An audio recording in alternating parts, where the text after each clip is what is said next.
All right, in spite of the assumptions and insinuations that the ruling party is behind the judicial onslaught against the opposition party to frustrate them, but people out there, Nigerians, are also a little bit uncomfortable with the opposition parties because there are quite a number of things that Nigerians feel that the opposition parties are not holding the ruling party to account. For instance, we are running 3 budgets, 2024, 2025, 2026. We don't even know the one we are.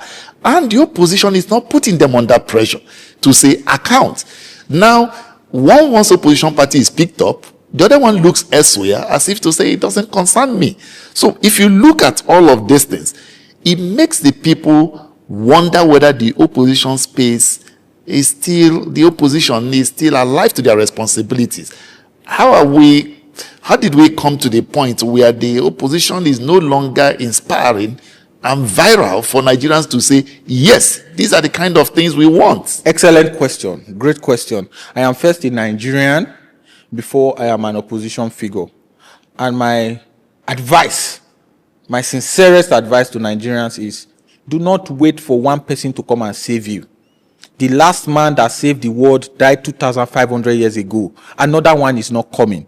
Nobody is coming to save you. Because the person who you are hoping that will come and save you is being seriously dealt with in his own corner. Has his own frustrations, has his own challenges. I was with Mr. Peter Obi in Benin when we got shot at the home of Chief Don Odigeyegu. Life, I have never been in that kind of situation before. It was like a movie. It is the people that will insist that enough is enough. It is the people that are suffering. It is the people that are passing through this pain.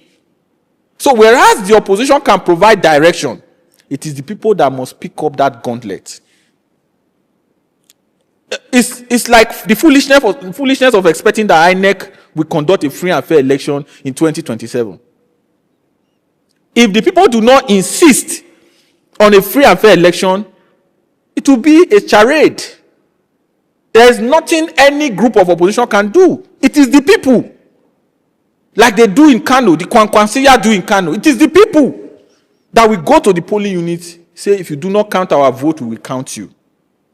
It is the people that will go to the collation center and say, we will wait here, we'll be doing a party here, we'll be eating rice here, drinking here, having fun here. You are there, please count the vote and announce the results. We will protect you. It is the people that will go to state collation center and say, you must count our result and announce it. It is the people that will come to Abuja and say, count our result and announce it. Let the best man win. If the people do not do that, the opposition does not have police, the opposition does not have army, the opposition does not have civil defense, the opposition does not have DSS. And the threats are all over the place. There's hardly any opposition figure in Nigeria today whose phone has not been bugged, including yours sincerely. We get advised every day that, don't make direct calls.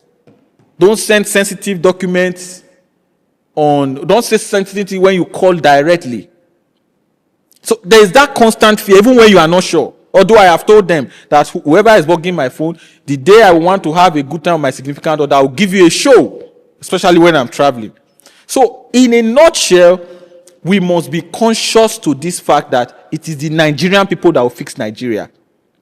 Every serious country in the world, it is the people that decided that enough was truly enough. And then invested that emotion, that feeling, that trust on a leader. And today, we have a Peter Obi who is willing to take up that gauntlet. Some people are still trying to be clever by half, trying to rationalize, trying to over-explain, looking for sainthood, as if saints live on earth. For you to be a saint, you need to die first. And as a Catholic, I know this because I'm a Catholic, you have to then be canonized to make it to sainthood. But you are looking for a living saint to come and lead you. No living saint is coming to lead you. The people that will lead you are people from you. But in that people from you, as we speak today, there is none on the ballot that is more qualified, that is more competent, that is more prepared to lead Nigeria out of this albatross, that this cul-de-sac that APC has led us to, than the man, Mr. Peter Obi. If we realize that INEC cannot conduct a free and fair election unless they are forced to, do you see Nigerians as seriously conscientized and enlightened enough to take up this fight. That is why what we do here is critically important. This conversation is important. Another 1,000 persons will be convinced, having watched this our conversation here today. Another 2,000 persons can be convinced. Another 3,000 persons can be convinced. Master Jesus himself preached to a crowd, a sizable crowd in the Bible. Think of 5,000. And some were scoffers, some were scorners, some were cynical. Good message, great message of love, great message of peace, great message of liberation. Some scoffed, some scorned, some laughed. It was not a comedy show, but some laughed. As we speak now, some are laughing. As we speak, if you go on Twitter, some are rationalizing. Some are explaining. A man is running 3 concurrent budgets. In those 3 concurrent budgets, there is no budget for capital projects. I was traveling the other day at the airport. I met someone who shook me and said, "Thank you very much for what you do. I am a contractor. They have not paid us in 2 years." In this Abuja, contractors are crying. They are stealing money in the trillions. NNPC brought an audit to audit NNPC. NNPC brought an auditor to audit NNPC. The auditor NNPC brought to audit NNPC discovered that NNPC has differences of 210 trillion in their books. The report was submitted to the Auditor General. Auditor General said, take it to Senate Committee on Public Accounts. Senate Committee on Public Accounts became alarmed. I don't know why they are alarmed anyway, because they all belong to the same, they are the same 10 and Tempest. They are all APC people. But they got alarmed, led by a senator from Edo North, and said, "Oh, we are declaring," having invited him 9 times, we declare Mele Kyari, the chairman, GMD NNPC, the GMD of NNPC, wanted. Former GMD NNPC wanted. Bring him here. In fact, they went on to say, even if he is dead, bring his dead body here. Let the dead body come and explain to us what has happened to 210 trillion. Only for us to get to the larger Senate. And the Senate, they were debating instead the language of the invitation without discussing the substance of the matter, which was the 210 trillion. That is the country we live in, sir. That is the country we live in. I already told you the story of Justice Crack. They were not debating the quality of the food of the troops in the front line. They were not debating how do we improve that quality. They were not debating who is in charge of the logistics that supplies food to the military in the front line. They were not debating how come this is the quality that gets to the troops on the front line. Arrest the man who has announced it on TikTok. Our military is scared of a TikTok video. We will rebuild our military. We will retool our military. Our country will be respected again. Our country is no longer a respected country. South Africans are throwing us out as we speak. South Africa of 1993. Nigeria 1960. They are now throwing us out from their country. How many South Africans do you know living in Nigeria? How many? And even if they are living in Nigeria, they are treated as expatriates. Sometimes you give them mopo. Sometimes you give them civil defense. Sometimes you give them soldiers to guide them on the streets of Nigeria. But Nigerians in South Africa are being treated first as second-class citizens, and they are now saying, even that second class will not allow you have it. Go back to your home. Nigerians are being thrown out in Ghana. There is a big bag my mom used to have in the room. They call it Ghana Must Go. And I asked her one day, why do you name this bag Ghana Must Go? They said this was what the Ghanaians used to pack their load back to their country when Nigeria has had enough. Today, Nigerians are being repatriated from Ghana. Nigerians are in Libya. I know a Nigerian that lives in Afghanistan. Nigerians are in Iran. When the war broke out between Iran, US, and Israel, the Nigerian government, all other countries were sending planes to pick their citizens. The Nigerian government said, we want to come bring you back. The Nigerians in Israel warned Nigeria that don't try it. We like it. It's better to live in a war-torn country than to come to a country where you are not even sure that you will see the next day if you travel by road.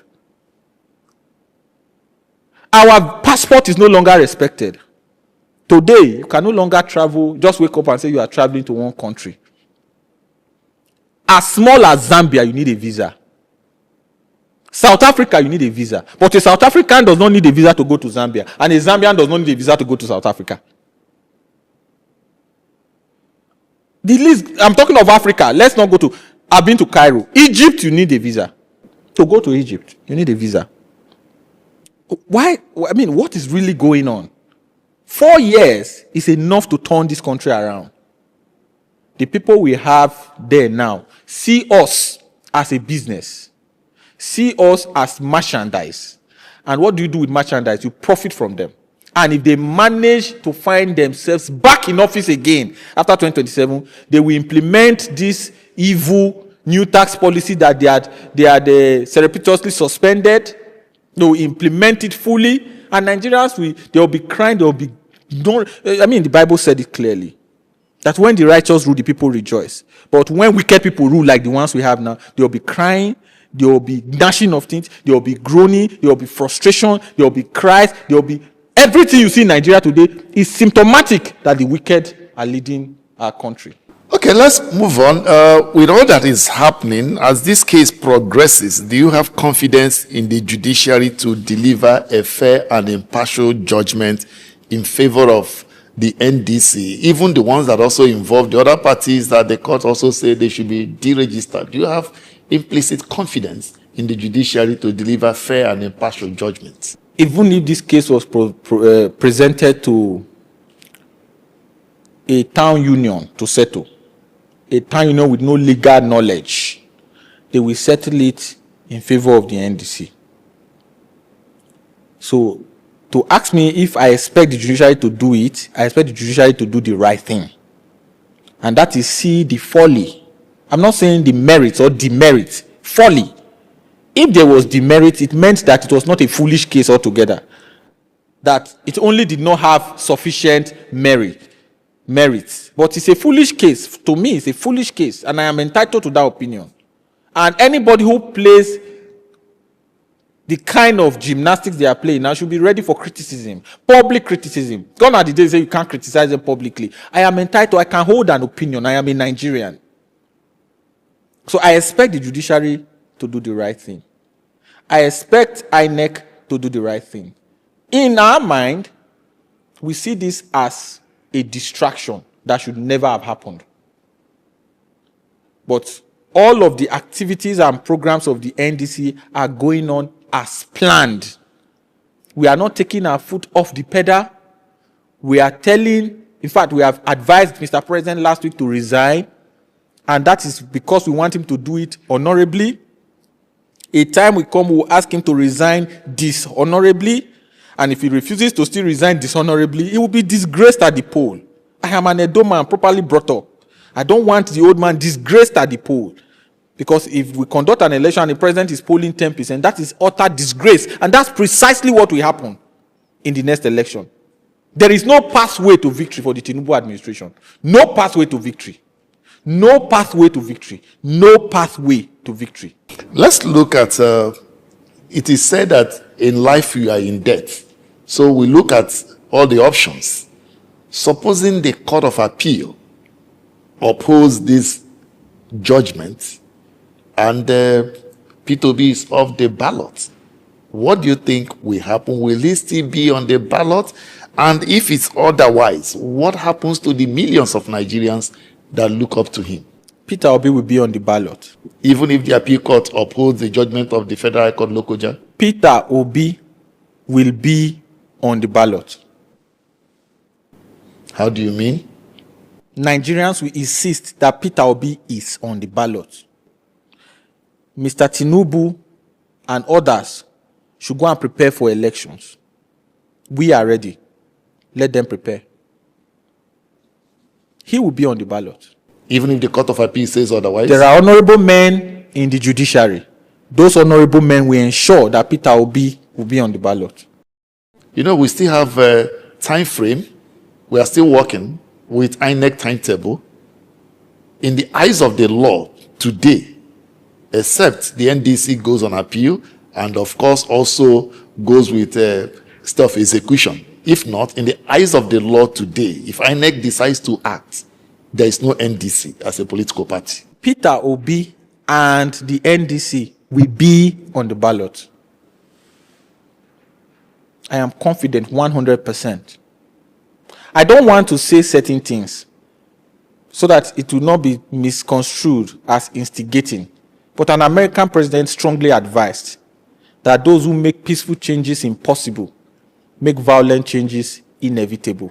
It is our prayer, my prayer and yours, that we will never get to a stage where the latter will be considered. We want peaceful changes, we want peaceful elections, we want free and fair elections, and we believe that in the free and fair election, by 12:30 noon on election day, President Tinubu will cease to be Nigerian president and will be preparing to hand over to the next president of Nigeria. You know, I love something you say. You said, in a free and fair election.